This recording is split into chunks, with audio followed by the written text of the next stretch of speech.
Hey everyone! Have you ever heard the song, When a Heart is Hardened? Well, today we take it literally and dive into Exodus chapters 7 through 12 as we see what happens when a hardened heart resists God's command. Let's get into it. We find Moses and Aaron standing before Pharaoh and saying, "Let my people go." When Pharaoh refuses, God gives them the power to do the first plague, turning the water of Egypt into blood. As each plague is enacted, we see the people's astonishment increase. But Pharaoh's heart remains hardened. After the waters turned to blood, God said to Moses, "Speak to Aaron, take your staff, and stretch out your hand over the waters of Egypt, over their rivers, their streams, and all their ponds." And so Aaron did. But the frogs came up and went over all the land of Egypt.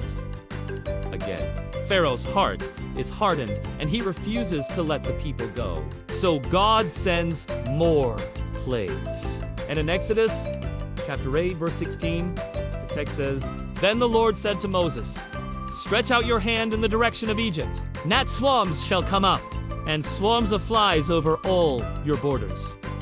And so Moses did. For a long time, flies and gnats were over all the Egyptians. But after one day, they were gone. In chapter 9, Pharaoh's heart is still hardened. He doesn't let the people go. So God says, "I will pass over the land of Egypt that night, and I will bring death upon every firstborn son in the land of Egypt. But over all the land of Egypt, there will be a great slaughter of people and animals alike.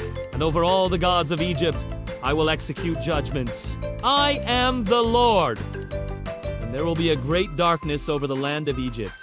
And in all the land of Egypt, I will cause darkness to be deep, a darkness that can be felt. But over all the people of Israel, I will grant a mix of light and darkness. I will distinguish between the Egyptians and the Israelites, and there will be a great slaughter." And that's what happens. That night, God executes judgment on the firstborn of Egypt. Pharaoh wakes up and realizes what has happened. He calls for Moses and tells him to make intercession for him and for his people. Finally, Pharaoh's heart is not hardened anymore, and he lets God's people go.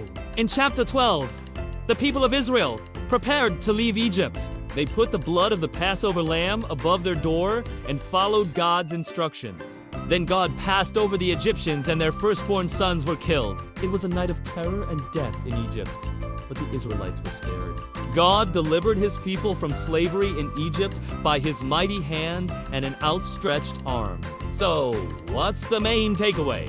No matter how powerful or unrepentant a nation might be, no one can stand against God. And if you trust in Jesus, no one can condemn you because you're a child of God. Thanks for watching. See?